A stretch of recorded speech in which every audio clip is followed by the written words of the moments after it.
Hi, welcome to Nevada Newsmakers. I'm Ray Hagar with the Reno Gazette. Sam's got the day off, and Randy Thompson has the rundown. That's right, Sam is playing, so Ray and I are working. And today we have the Assemblywoman Sharron, who's announcing her bid for Congress. And we have Carlos Garcia, the soon-to-be out-the-door Director of Education down in Clark County. And coming up on today's Pundit panel, we have Ray Bacon, Dick Gammick, and Bob Crowell. That's all coming up next on an all-new Nevada Newsmakers.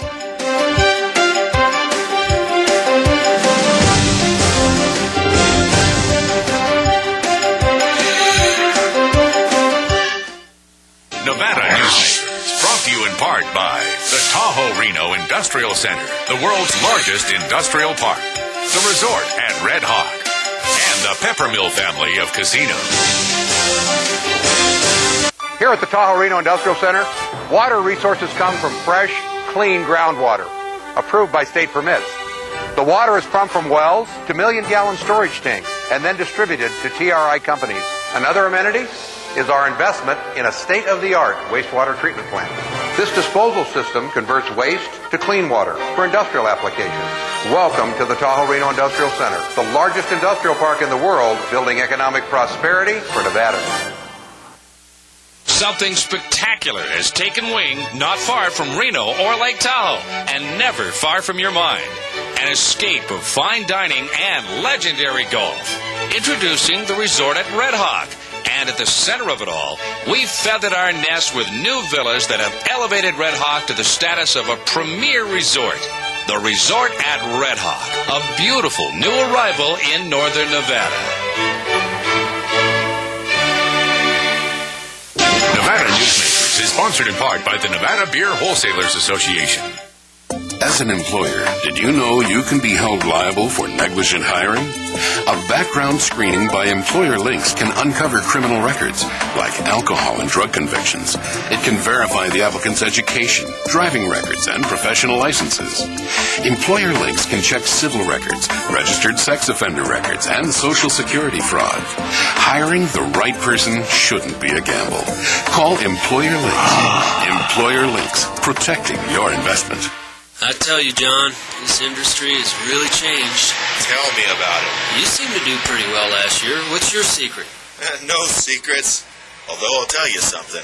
The smartest thing I did was sign up with Pro Group Management. Really? Yeah, they do workers' comp, right? Yeah, their services are great. And get this, they saved me 30%. I've heard they saved others 50%. That works for me. Pro Group Management. Finally, workers' comp that works for you. And now, back to Nevada Newsmakers. Thank you for joining us with Nevada Newsmakers. Today we have Carlos Garcia, the Superintendent of Schools with Clark County School District, Nevada's largest school district. And Carlos, it's the 5th largest in the United States, isn't it? Yes, it is, and growing by the day. Well, Carlos, you and the other superintendents came to the legislature with a 13-point plan called Invest. I was wondering how you think that you really did in getting funding for your Invest programs. Number one, you wanted $72 million for full-day kindergarten. You got 22. You wanted $60 million for English language learning programs. That got rolled into Governor Gwynn's remedial education fund, and your career and technical education, you wanted $12 million. You got $2 million. So how'd this go with you, Carlos? Well, I think that, every year it seems we say, well, that's a good start. Every legislative session, it was a good start, but obviously, we didn't get quite what we wanted, and we never do, so we're pretty much used to that. But at least one good thing, at least the state of Nevada keeps focused on the Invest plan, and even the things the governor did pass, all of those things were included in our Invest plan, so at least they are using it as a model for the future to curtail all our fundings to try to support something like that. But it's going to take time. Now, the governor was on our show last week, 2 weeks ago, talking about obviously education, and his comment was that he doesn't trust the state school board to really enact and oversee our school education, our state's education process. And you said, I think recently in the Sun, that we have no long-range plan to improve education. How do you see the relationship with education and the legislature? It seems really the legislature is dictating our educational system now. If you could have the crystal ball, and now that you're leaving, you could probably say things you normally couldn't say.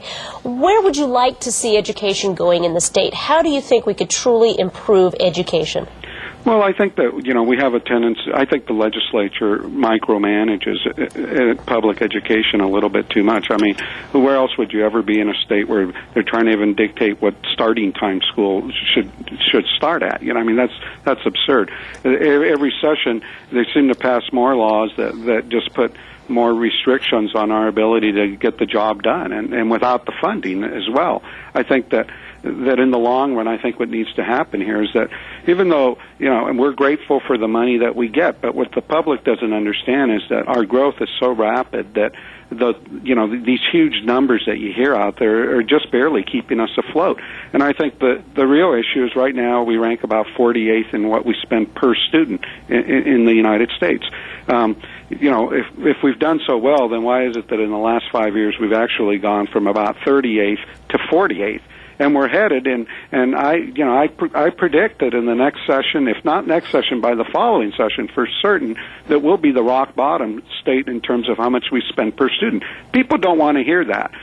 Politicians don't want to hear that. The legislature, nobody wants to hear that, because the only way to resolve that issue is to probably invest over $1 billion more just to bring us up to the average in this state. And nobody wants to do that because it's costly.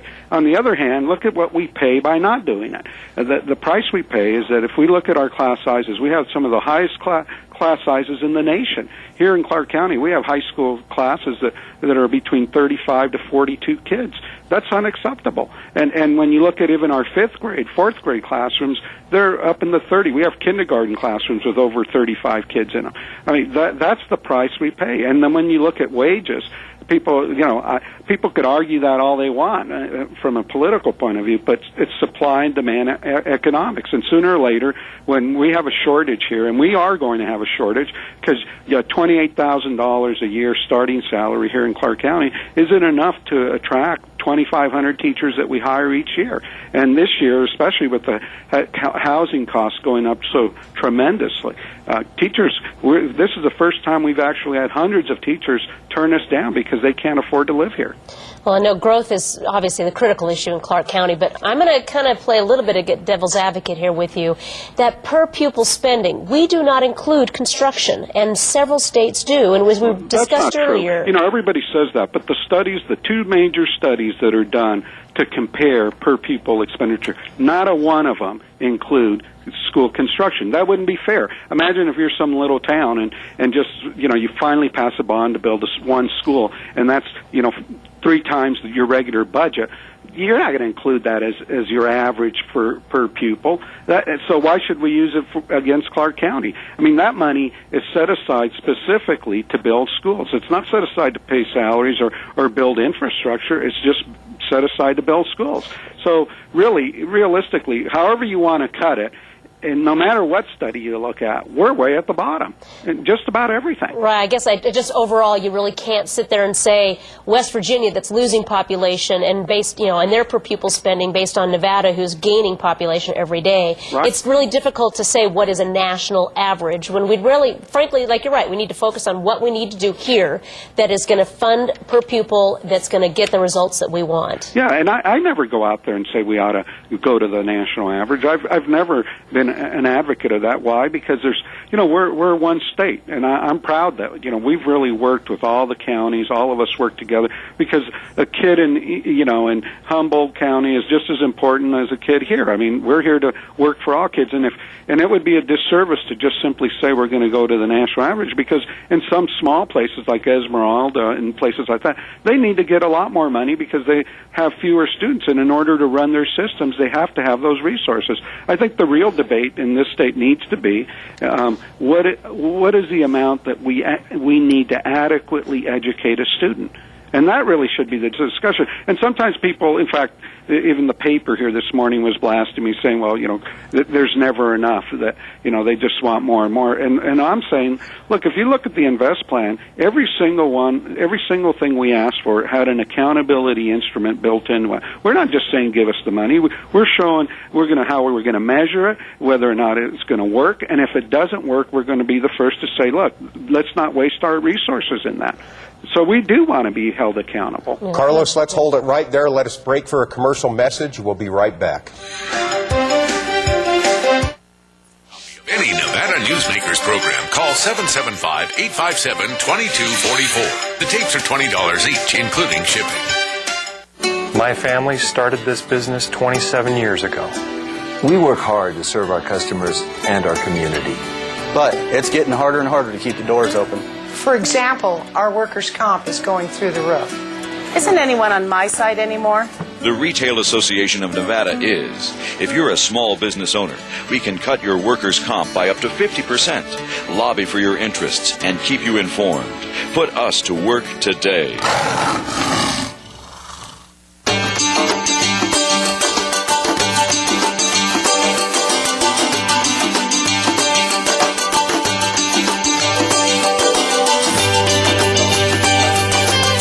Thanks to an ongoing commitment by America's mining companies, more than 2 million acres already have been reclaimed.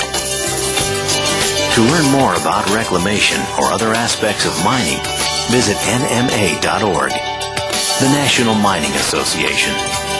Reno's best dining values are all at one casino, the Pepper Mill. You can enjoy great savings on our popular specials. Pepper Mill's coffee shop offers daily lunch specials, low-carb dining, and all your favorite comfort foods. You'll find sensational lunch specials featuring Reno's freshest seafood, sushi, pasta, and more at Oceano. And early bird specials at Reno's Premier Steakhouse and Romanza Ristorante Italiano. The best values are at the Pepper Mill. Where are you dining?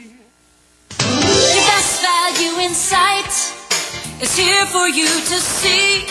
From frames to lenses to eye exams, you're covered A to Z.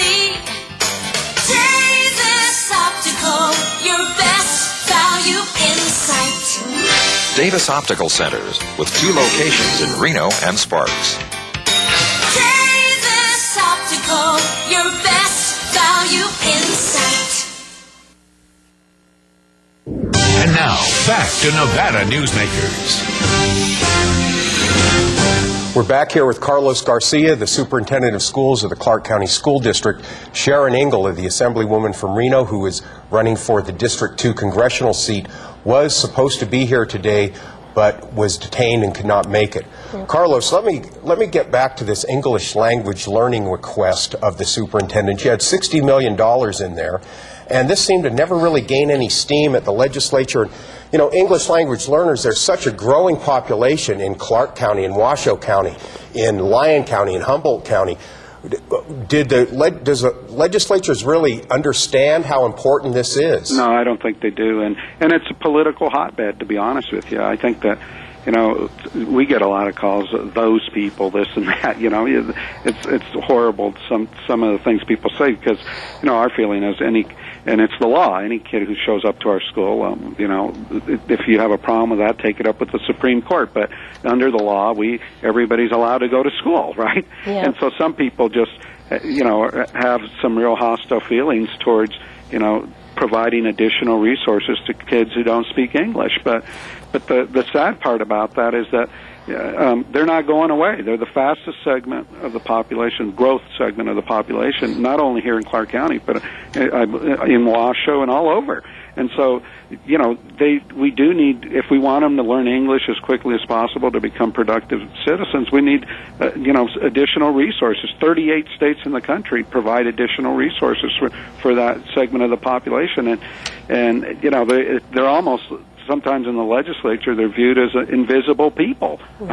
They're like they don't exist. But that's too bad, because that is going to be a much bigger issue every single year. Right now in Clark County, 1 out of 5 students is a non-English speaking student, and that's headed for, you know, 2 out of 5 in the next 2 to 3 years. We have over 58 non-English speaking students right now. Wow. Last week on the show, Howard Rosenberg, on the Higher Education Board of Regents, and then John Gwaltney, the head of the State Board of Education, talked about funding of education, and it's perceived as K through 12 as competing with higher ed. And they actually discussed the start of this discussion about why don't we look at education as a whole, K through 16, and approach education funding big picture from kindergarten all the way through college. What do you think about that? Well, I think that I think it's a good thought of doing something like that. I think that we do, believe it or not, and I know even the Chancellor, Rogers, has made comments that there's not enough articulation, and I beg to differ with them because we meet all the time with the presidents of the colleges, and it's ongoing, and we're talking about curriculum, about what we can do to make sure kids are taking the right courses. We've changed, modified our courses, everything. But I do think that it's important that I don't think it will ever happen here, and the reason why I don't think it will happen is... Carlos, I have to cut you off. I'm so sorry on that timing there. I'm sorry about it. That's quite all right. We'll have you back on, though, before you leave. Anytime. Thanks for watching Nevada Good Newsmakers. luck, Carlos. Thank you. Okay. Bye-bye. This is Nevada Newsmakers. For more than a decade, the Southern Nevada Water Authority has been helping the community embrace conservation as a way of life. That includes replacing more than 50 million square feet of grass with water-smart landscaping. During the worst drought on record, watering restrictions and tough landscaping codes have reduced the community's water use by billions of gallons, even as thousands of new residents were moving into Nevada. That's smart water management, and that's our promise to Nevada. Something spectacular has taken wing not far from Reno or Lake Tahoe, and never far from your mind.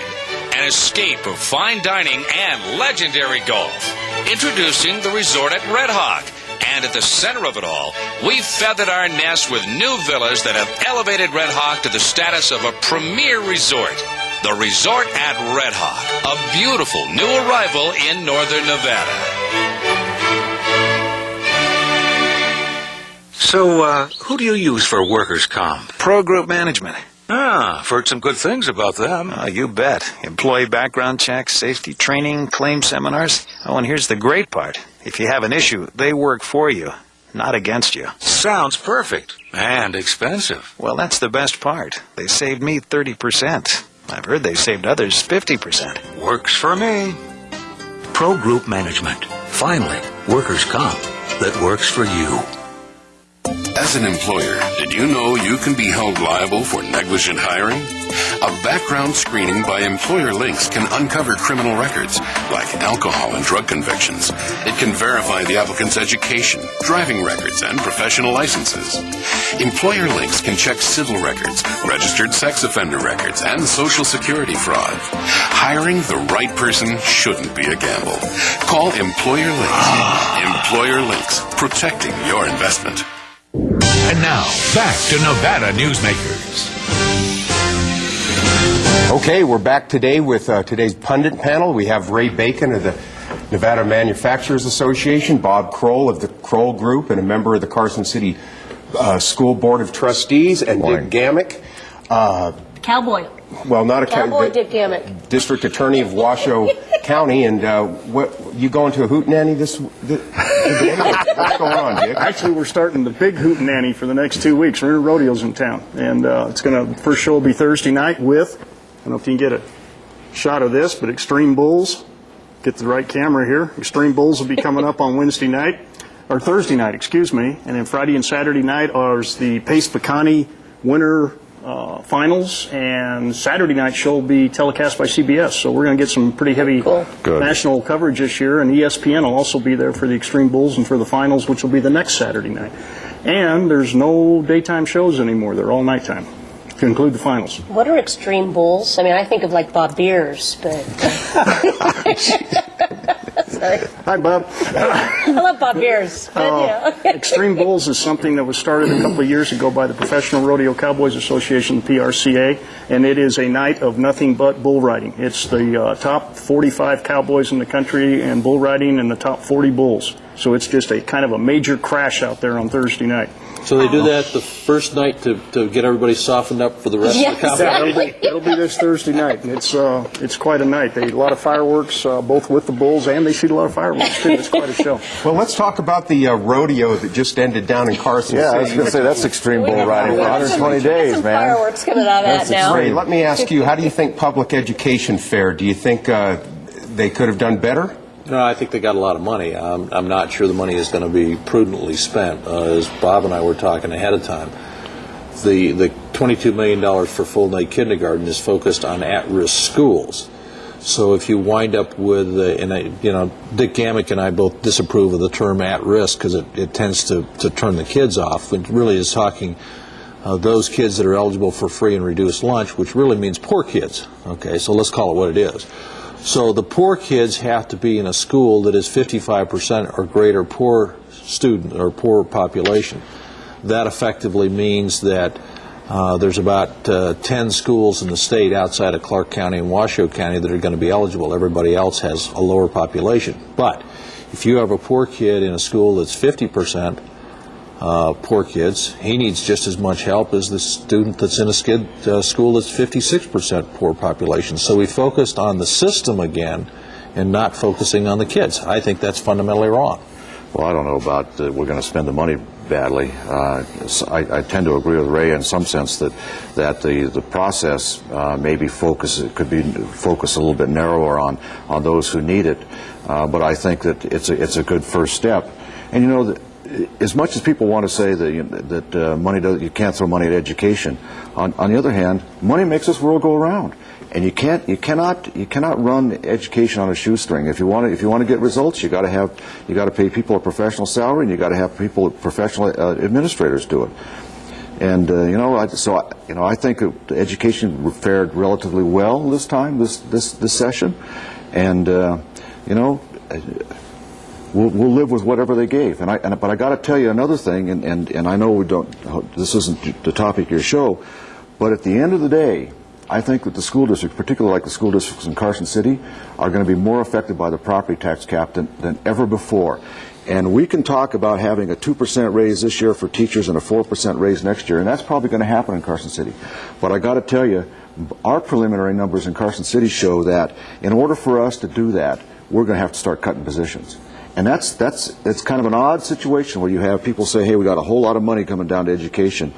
And then you got Carson City and other school districts saying, in order to meet these criteria, we're going to be starting cutting positions. And you know what? I think we're going to be there. And the second part of that is I think that, there was this audit provision that came out of AB 580 this last session. I'm going to urge the Carson City School District to volunteer for that audit, to volunteer to have a self-audit done, because I want somebody to know on the outside, it says, look, this is what these school districts go through. This is what's going to be required in order for these guys to make to live within their budget, and this is what the cause is. And I want somebody to look there, and I'm going to push for that. So you're saying, Dick, go ahead. Oh, okay, I was going to say, I think the biggest issue we have in this state with education is accountability. There's a lot of money that goes into education. And I started out months ago saying that we're rated so low in the United States because we are not counting capital projects as part of our education expenditures. Last month, the federal people came out and said that Nevada was not counting capital expenditures, and therefore we were rated way low in our expenditures on education. The question is, and I keep asking it, where does the money go? Well, I can tell you we're putting a lot of money into education. I can tell you where the money goes. Where's it going? And the sad thing of it is there was another article, I think, in yesterday's paper over the weekend on a Sun Valley school that kids are eating stale bread. They don't have pencils. They don't have paper. Why? Yeah. Where's the money? mean, that's the question. Where is the money going? Well, when you talk about I could tell you one thing. Carson City school district, the percent of compensation or the percent of the budget is 87% is personnel costs. That's no doubt about that. Yeah. But when you talk about adding in construction or capital improvement projects into determining whether or not you've done right by your students in terms of per pupil spending, I don't think you can do that. I mean, Carson City, we in the school district, you don't have willy-nilly ability to spend what you want. I mean, you don't have any ability to raise funds. You spend what you're given, and if you want to build a capital project, that Dick is asking to say you should count in, you've got to go to the voters to do that. You've got to go to the voters to do it. And I tell you, look at Carson City. We have one school district, one high school in Carson City for 2,700 students. And you walk in there and you tell me that we ought to count that as a capital improvement project that goes to per pupil spending. I just don't buy it. But it's not necessarily what, well, I don't know, Dick, are you asking that we look at it? It's not fair to compare Nevada's per pupil cost, where we are building a school building, what, a month in Clark County, versus West Virginia that's losing population. All he's saying is that you can't look at us on a nationwide scale and say we're doing poorly when we have got to invest every day in construction. Well, and that's taken away money that would be going to supplies, to pencils and stuff like that. I don't think money that goes to construction would be taken out, because that's bond money. I mean, that comes can't from two go. different sources. But it comes down to the bottom line. It's an investment in education. Still apples to apples, and part of the issue is in the federal statistics, we have been the orange sticking out with a bunch of apples, and so consequently we stick out. And Dick's right on that issue. Yeah. That's what I'm saying. Just on a national average, we aren't the same as every other state. I mean, we've got to look at what we're doing internally, like you're doing in Carson, or how we're looking in Clark County. Let's look at it just statewide, and let's set our own standards, which is what No Child Left Behind does. Okay, I agree with that. I agree with that. Thank you. We got to wrap it up right there. We talked about K-12 education today. Tomorrow we'll have Jim Rogers, the Chancellor of the University System. Thank you. Nevada Newsmakers, brought to you in part by the Tahoe Reno Industrial Center, the world's largest industrial park, the resort at Red Hawk, and the Peppermill family of casinos. High-tech companies demand perfect world amenities. They require clean, reliable power, state-of-the-art fiber optic communications, and clean water sources. In a perfect world, companies would have immediate access to rail and interstate freeways. There would be 4-lane expressways that shorten shipping times and provide convenient commute routes for valued employees. Well, the future is now, and it's here. Welcome to the Tahoe Reno Industrial Center, the largest industrial park in the world, building economic prosperity for Nevadans.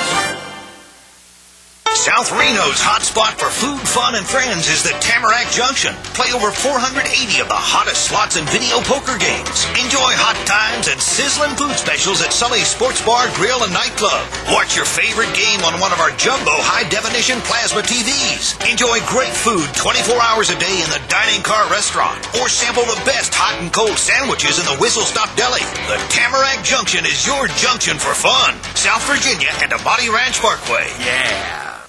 My family started this business 27 years ago. We work hard to serve our customers and our community. But it's getting harder and harder to keep the doors open. For example, our workers' comp is going through the roof. Isn't anyone on my side anymore? The Retail Association of Nevada is. If you're a small business owner, we can cut your workers' comp by up to 50%, lobby for your interests, and keep you informed. Put us to work today.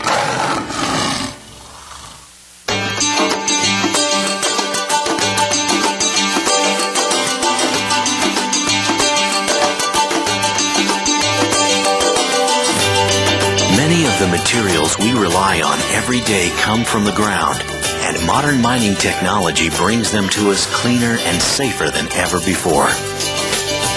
To learn more about America's natural resources, visit nma.org, the National Mining Association. Hey, thanks for watching today. Who do we got on tomorrow, Randi? Oh, we have the owner of this station, the Chancellor of the Educational System, Mr. Jim Rogers. And maybe our next governor. Maybe our next governor, that's right. Thanks for watching. Thanks.